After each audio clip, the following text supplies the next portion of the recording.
Hello medicos, welcome to Medic Talks. So hurdles in homeopathic practice इस series का दूसरा video लेके हम आए हैं।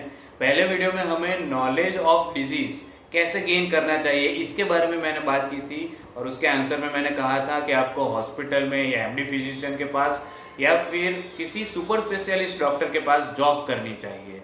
अगर होम्योपैथी सीखना है तो किसी होम्योपैथिक फिजिशियन के क्लिनिक पे भी जाना चाहिए, ऐसी भी मैंने बात की थी। नाउ इस वीडियो में हम डायग्नोसिस कैसे करते हैं, उसका एलोपैथी में क्या इंपॉर्टेंस है, होम्योपैथी में क्या इंपॉर्टेंस है, इसके बारे में बात करेंगे। नाउ एफोरिज्म 3 में बहुत सारे पॉइंट्स है। उसमें पहला पॉइंट था knowledge of disease, second point was knowledge of medicine and the third point was application of both this knowledges.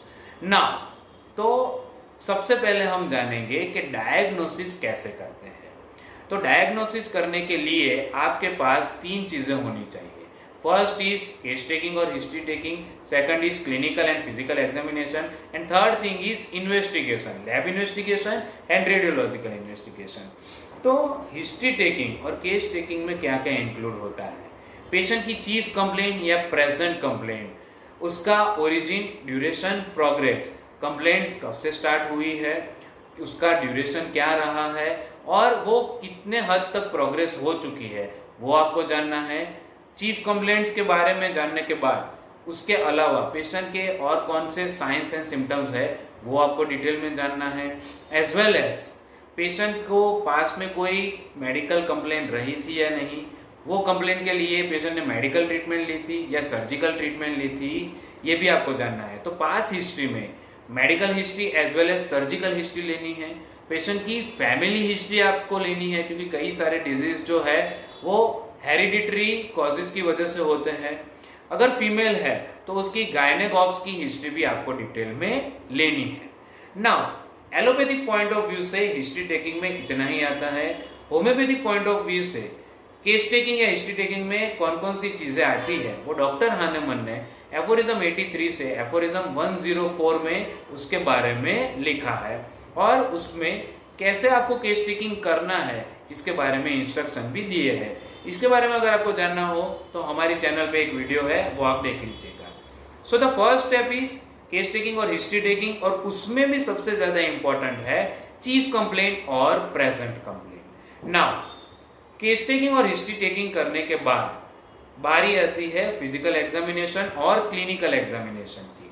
तो पेशेंट की कंप्लेंट के हिसाब से आपको फिजिकल एग्जामिनेशन और क्लिनिकल एग्जामिनेशन करना ही है।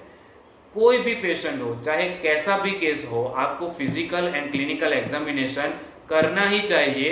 अगर वो आप नहीं करते हैं तो नेग्लिजेंसी माना जाएगा, क्योंकि फिजिकल और क्लिनिकल एग्जामिनेशन अगर आप करेंगे तो प्रोविजनल डायग्नोसिस आपको मिल ही जाएगा। तो फिजिकल एग्जामिनेशन में पेशेंट का फिजिक, बॉडी बिल्ड हम चेक करते हैं।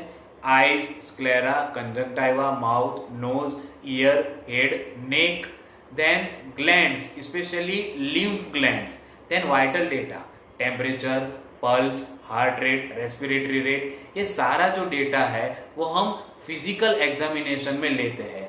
फिजिकल एग्जामिनेशन पर से हमें बहुत सारी साइन भी देखने को मिलते हैं, यानी कि ऑब्जेक्टिव सिम्टम्स भी हमें देखने को मिलते हैं कि जो सिम्टम्स पेशेंट के अलावा फिजिशियन और उसके अटेंडेंट भी नोट कर सकते हैं। Now, all these objective symptoms or physical signs are very important in diagnosis.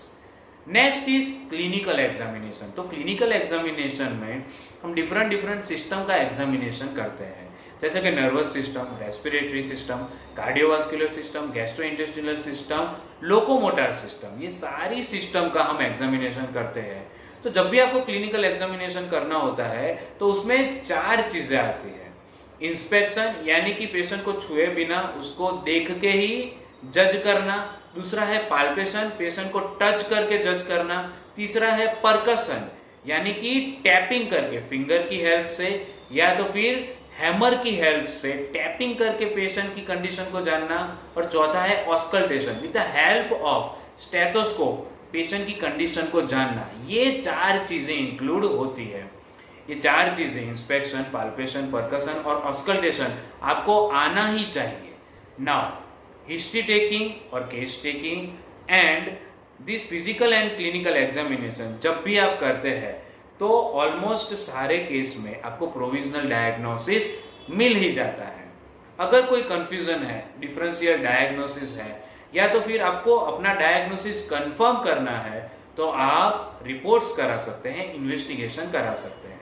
तो कौन कौन से इन्वेस्टिगेशन होते हैं? लेबोरेटरी इन्वेस्टिगेशन होते हैं कि जिसमें ब्लड, सीरम, एक्सक्रीटा यानी कि स्पूटम, यूरिन, स्टूल हो गया, ये सारी चीजों का आप इन्वेस्टिगेशन करा सकते हैं। Routine as well as culture, अगर आप इन्फेक्शन को सस्पेक्ट कर रहे हैं तो रूटीन के साथ साथ आप कल्चर का भी इन्वेस्टिगेशन करा सकते हैं। नाउ एलोपैथी में कल्चर का जब भी इन्वेस्टिगेशन होता है तब सेंसिटिविटी रिपोर्ट भी होता है to know the efficacy of different antibiotics in treatment. तो ये हो गए लेबोरेटरी इन्वेस्टिगेशन।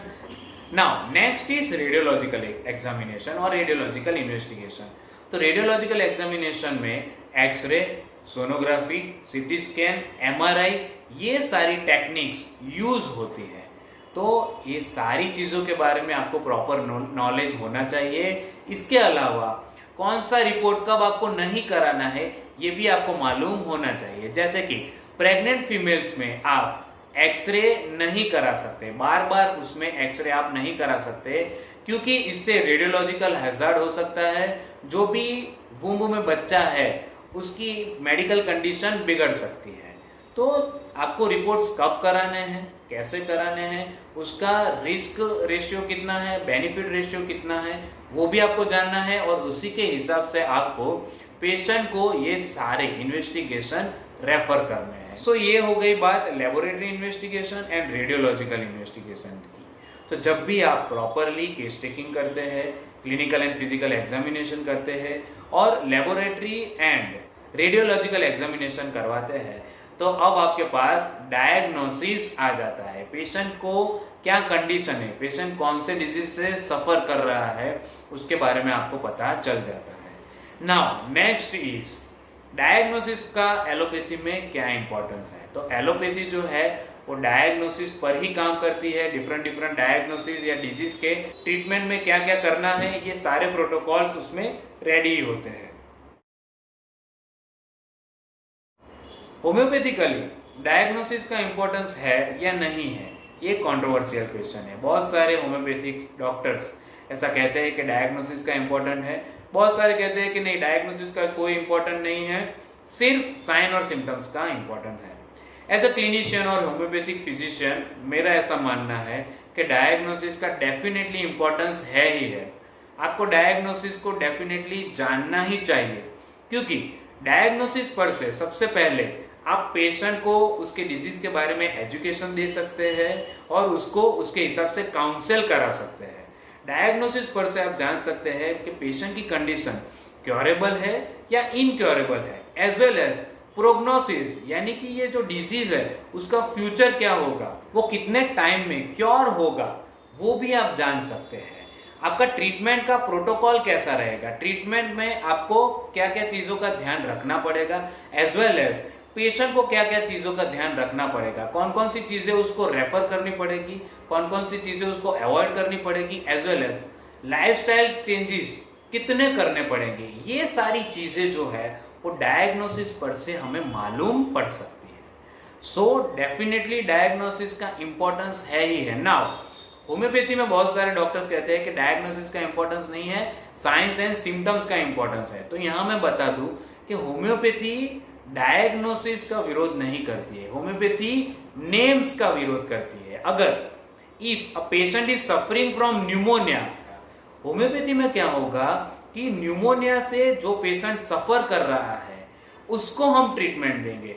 तो इसका ये मीनिंग हुआ कि pneumonia as well as patient, हमें इन दोनों को ट्रीट करना है।